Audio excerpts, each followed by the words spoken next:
Hi folks, Paul Spica with Cali Sport here for the Cali Sport Academy.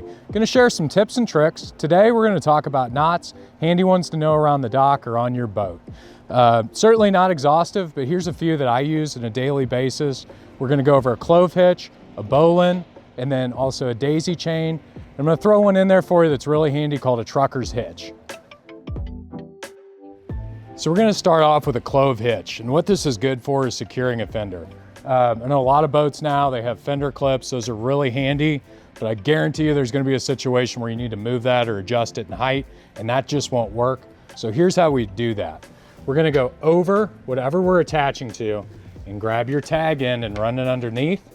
We're going to go over the top of that running line and then grab our tag and pull through.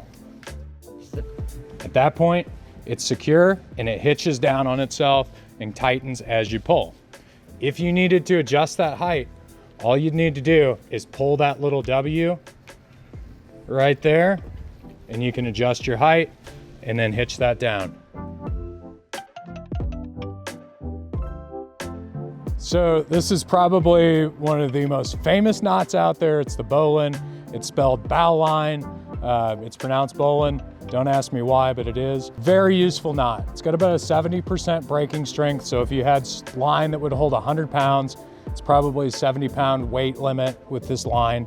The coolest thing about it is it gives you a loop and it will untie.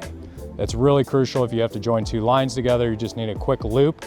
This is a really useful knot. So how we're gonna start, we've got our tag end here. It's our running line, the rest of it. We're gonna loop that over. We're gonna bring that red line through here and then around our running line and then back through. Again, there's some great stuff online. They're probably a lot better at showing that than I am, but 3 knots that are really useful: clove hitch, trucker's hitch, the bowline, and then we're gonna show you how to do a daisy chain as well. So if you ever pull up to the gas dock or you're docked at a restaurant and the dock attendant braids your line for you, and you've ever wondered how to do that, we're going to show you how to do that today. It's super simple. You've probably done it without thinking about it, and it's just a continuation of a loop knot. So all we're going to do, make a nice loop here, take that in. This is actually called a bite, but we're going to call it a loop. Put that through, through, through. You're just grabbing the line through there with your fingers while you have a loop. Okay? And you can go big, long ones. You can go really tight. Doesn't matter, but it secures the line. It gets it out of the way so you're not tripping over it. And you can take 20 or 30 feet of line and turn it into a 4 or 5 foot section. When you're done, you can loop it right there. It'll hold it together. You pull this through, and here's the magic trick. That all falls apart really nice and easily. You do not want to put a hitch at that at the end, or you will be undoing each one of those. So you can impress your friends with that one. It's also really useful, and it's a lot safer than having the line dressed on the deck. So in this video series and instruction, we wanted to show you knots that you can use in lines, and they're actually practical and applicable, not just to play with them. So what we're gonna do is tie all this together by using a bowline and then also a trucker's hitch to secure a load. So why would you need that? Tying down the dock furniture, putting the lily pad on the boat. You can use it in your truck bed if you need to secure a load. It's very useful. So what we're gonna do is start with that bowline that we learned earlier. Go through, that's gonna make our loop,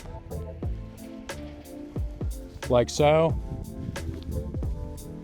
You can secure that to anything, you can wrap it around. However you need to attach that end and any knot's fine. We're gonna go back here. We're gonna pretend like we're securing these fenders. Obviously the angle isn't real steep to get leverage, but you'll get the idea. We put a simple overhand loop in there, like that. Go around, back through that loop with your line. Okay, we're gonna put tension on here. You go through here twice. And then give that a good firm pull. Those 2 loops will allow you to draw that tight and put tension on that load. You can also put another hitch in here or a loop knot. So I hope everyone found that useful. Again, not an exhaustive list, but those are 3 or 4 that I would start with. There's some great tutorials online as you want to practice those, but you can use them every day. They'll make your life simpler, and it's really nice to have the knowledge. We'll see you on the water.